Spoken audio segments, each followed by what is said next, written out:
Salve, rapaziada, beleza? Tudo tranquilo? Vamos falar um pouco hoje sobre injeção eletrônica.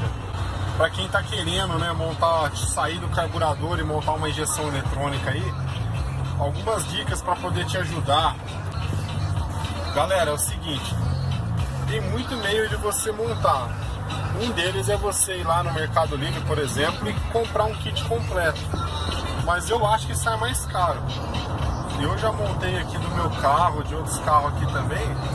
Por exemplo, a gente fica de olho em grupo, em anúncio de módulos usados, porque é muito difícil um módulo desse queimar ou dar algum tipo de problema.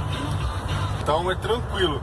Uma coisa que você tem que sempre se atentar quando for comprar algum módulo de injeção eletrônica e programável, pode ser Fulltech, Pandu, Okitane, Ingepro, você tem que lembrar que sempre perguntar para a pessoa se não está bloqueado com senha, tá?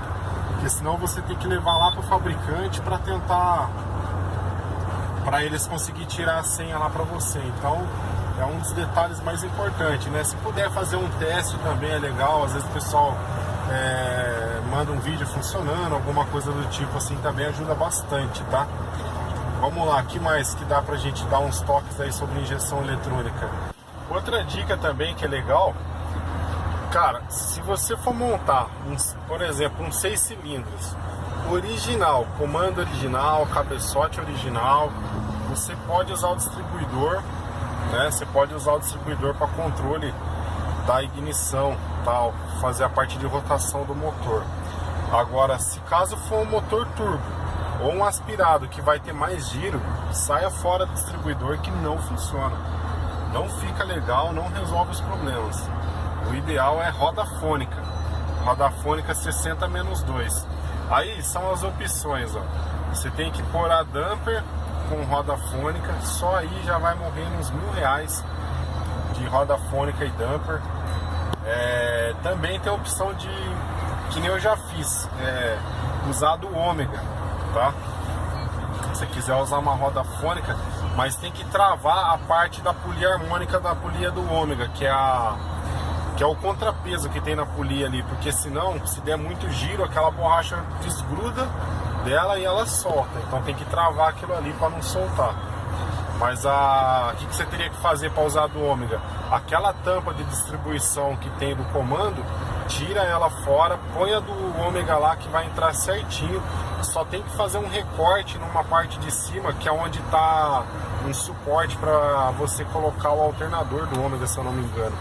É só você tirar do Opala, colocar em cima, marcar e fazer um recorte pequeno tem que fazer numa partezinha lá. Ela é de alumínio, fácil de cortar, eu cortei na serrinha mesmo, né? Ficou legalzinho. Depois vem com a flap, dá um acabamento, ela encaixa filé no lugar. E aí você colocando ela, se usar a polia do ômega, já tem um suportinho do sensor lá. Pode usar o próprio sensor do ômega mesmo, que vai ficar show de bola. Uma leitura super precisa. E funciona muito bem mesmo. Porque distribuidor, rapaziada, não é uma coisa mais indicada, não. Distribuidor para Opala é foda. Primeiro que não saiu Opala com distribuidor HAL. Então, a maioria que tem no mercado aí, ele tem problema nessa parte de leitura da rotação, né? As janelas do distribuidor HAL tem que ser muito certinha, muito precisa, assim como a roda fônica também, viu? Porque tem roda fônica aí no mercado, aí umas marcas que vocês vão ver que as que vai mais encontrar lá são marcas bem baratas. Você vai ver que pode dar problema de rotação no carro com elas também. Porque o que acontece? Qualquer interferência que tenha, qualquer diferença entre dente, tanto no espaçamento quanto no comprimento do dente, ele já começa a dar falha de interpretação da rotação. O carro começa a dar uns cortes no meio da aceleração, dá uns buracos, aí você vai ficar achando que é outra coisa e vai ver a roda fônica.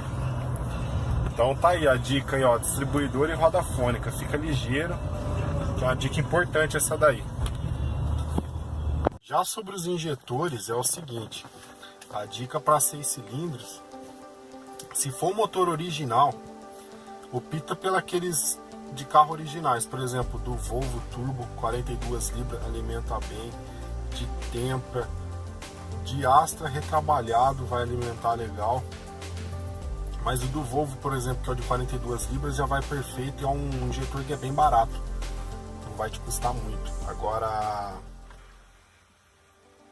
por exemplo, se for turbo ou um aspirado, um carro que tenha mais potência, aí já não pega aquele WP220 não, que ele é de partida frio, e ele não tem um leque legal, ele tem um jatinho, então acaba perdendo muito na marcha lenta do carro.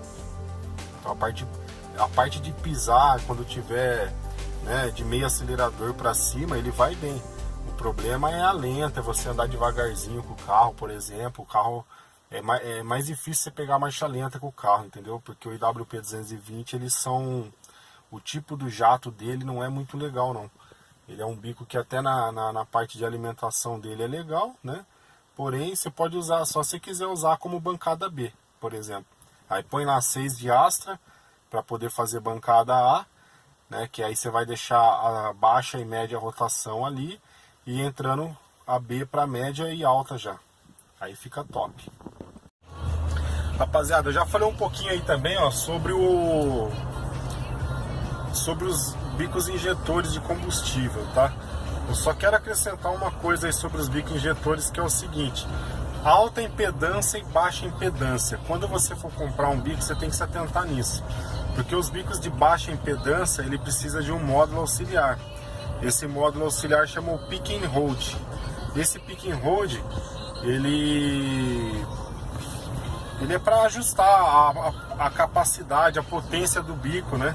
Então procura sempre colocar de alta impedância, que aí você não precisa do Pick and Hold e já vai economizar uma grana, e essa é mais uma dica importante. Ó, outro ponto importante também para falar é sobre a bobina. Sobre a bobina de ignição. Qual bobina que você vai usar? Então, vamos lá. Quais são as opções para você montar aí nos 6 cilindros aí? Por que eu tô falando isso daí? Quais são as opções? Que varia muito do módulo que você está usando, na verdade. Para quem usa, por exemplo, FT300, 350, esse módulo aí só faz até 5 bobinas individuais, ou seja, você já não consegue fazer 6 bobinas sem usar um módulo à parte, que eu já vou falar sobre ele já. Então, se você consegue usar 5 bobinas individuais, agora eu vou te explicar quais são as diferenças dessas bobinas individuais, que são as multibobinas lá, que fica uma por cilindro. Você tem ela com módulo de ignição interno e ela sem módulo de ignição interno, tá? Por que é importante a gente saber isso daí? Porque a gente, que nem eu falei, na FT300, ela tem 5 saídas. Então, suponhamos lá que você está montando uma areia, que é 5 cilindros. Numa areia você consegue usar 5 bobinas individuais com módulo de ignição interno, isso numa FT300, tá?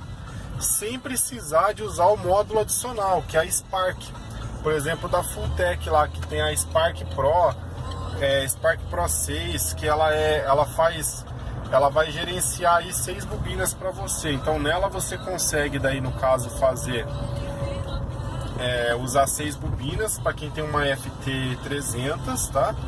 Você vai conseguir usar multibobinas tendo uma Spark, que aí você vai precisar de uma Spark 6.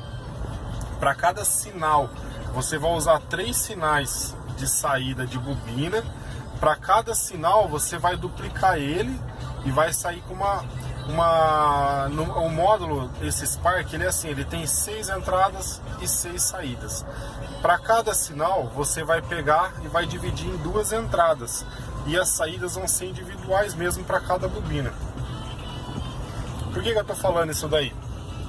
Porque isso daí vai interferir diretamente na escolha do módulo, porque eu vejo que a galera aí bate no peito, e por exemplo, eu também gosto de usar Fulltech, né, que Fulltech é isso, Fulltech é aquilo. Porém, para uma FT300 ou uma Pandu ou uma NG Pro não vai mudar muita coisa não, viu, rapaziada? A Fulltech, ela ficou fodida mesmo, ficou top a partir da 500. A partir da 500 a coisa é outra, daí sim fica pesado, entendeu? Daí é coisa top, aí é primeira linha mesmo. Agora, se você for usar uma 300, por exemplo, se você usar um módulo da Pandu, que nem eu usei no meu carro, que é da Fuel Inject, é um módulo bem simples, né? E ele tem muito recurso, tem todos os recursos que tem numa FT300 e ainda faz 6 bobinas individuais. Então eu achei vantagem, porque como eu conseguia fazer as 6 bobinas, eu queria fazer multibobina, queria uma por cilindro, eu não precisei comprar o Spark Pro, porque só no Spark Pro você já vai pagar entre 600 e 700 reais, ou seja, mexe bem no bolso, né? Agora você fala, não, eu quero usar uma FT300, não quero comprar o Spark, qual que é a solução? É usar 3 bobinas da Fiat, que elas são umas bobinas duplas, né? Então você vai usar o mesmo esquema, com 3 saídas, sistema de centelha perdida, tá? Com 3 saídas você vai conseguir uma saída para cada bobina dupla dessa, que vai dar 6 cilindros no final. Então essa daí é uma solução bacana, né? Fica legal a montagem também, mas aí essa bobina ela usa cabo de vela, não é igual a outra que é a bobina enfiada por cilindro no caso, né? Então fica a dica aí, ó, se liga o número de saídas de ignição que tem o módulo que você vai escolher, porque se for abaixo de 6, você vai precisar, ou vai ter que usar bobina dupla, ou vai precisar de um Spark para poder controlar essa ignição do carro. Valeu? Ó, uma coisa legal para se falar também sobre quando a gente for instalar um módulo de injeção eletrônica num carro é o seguinte: pensa bem em como você vai fazer a sua instalação elétrica, porque ela é primordial no bom funcionamento do motor. Ela é primordial. Você tem que estar livre de interferências. Então, ó, se você não tem um conhecimento, procura um profissional, procura um cara bom de instalação elétrica, de injeção eletrônica, né? Um cara que sabe fazer um serviço com acabamento e sabe o porquê das coisas, porque isso daí é muito importante. Isso daí que vai definir se você vai ter uma instalação que te dê interferência ou não, porque uma instalação com interferência dá muito problema no funcionamento e você vai ficar aí batendo cabeça e tentando encontrar o problema, e no fim era a sua instalação elétrica. Então fica ligado com isso daí. A instalação elétrica é muito importante, é saber aonde passam os cabos. Por exemplo, cabo de rotação não pode passar perto de nada que é magnético. Não pode passar perto de nada que é magnético. Se passar muito próximo de partes magnéticas, ele pega interferência. O que é a parte magnética? A parte de força de bobina do carro, tanto a parte do alternador também. Evita passar esses cabos do sensor de rotação por perto dessas coisas. Sensoriamento, ficar ligado também em questão da tensão, porque tem o terra que é de potência e o terra de controle. Qual que é a diferença? Tudo que é terra de potência, por exemplo, aterramento de bobina, coisas que tem carga elétrica, você tem que aterrar na carcaça do carro e saber que a carcaça do carro também está bem ligado, bloco, carcaça ligado na bateria, o bloco e a carcaça do carro ligado na bateria. Legal, aterramento show. E parte de sensoriamento, que tem um negativo, isso daí você pega direto na bateria. Fica uma dica aí legal para vocês, hein? Fica ligado na parte elétrica. Uma dica legal também é tomar cuidado com os coletores de admissão, tá? Não buscar coletores aí que seja muito barato, coisa que vai acabar muito pelo preço, porque tem muito coletor ruim no mercado também. Esses coletores vão dar entrada falsa de ar e você vai penar para tentar acertar o carro e vai ver que realmente é difícil. Para quem anda de carro, quem quer montar um 6 cilindros aspirado de tripla, injetado, toma cuidado também com aqueles coletores individuais, entrada falsa de ar na borboleta, alinhamento do conjunto, alinhamento do acionamento, equalização do acionamento. Rapaziada, tudo isso daí vai pesar, e vai pesar muito na hora de funcionar o carro. Então toma muito cuidado. Para quem tem aquele sonho de montar o tripla injetado, toma cuidado para o sonho não virar pesadelo, hein? Porque eu vejo que muita gente instala no carro e depois tira. E por que tira? Porque não conseguiu ser feliz na parte da montagem. Então a montagem é primordial, tá? Fazer equalização de acionamento, equalização de abertura de borboleta, porque senão o carro vai dar um mau funcionamento e você não vai conseguir limpar isso daí simplesmente com ajuste da injeção, tá bom? Então fica a dica aí, fica de olho na marca, fica de olho Vê se é coisa de primeira linha mesmo, porque a parte de coletor e TBI tem que ser de primeira linha, tem que ser coisa boa para você pôr no seu carro, apertou legalzinho, ficar show de bola, para você não ter problema. Tranquilo? Fica a dica então.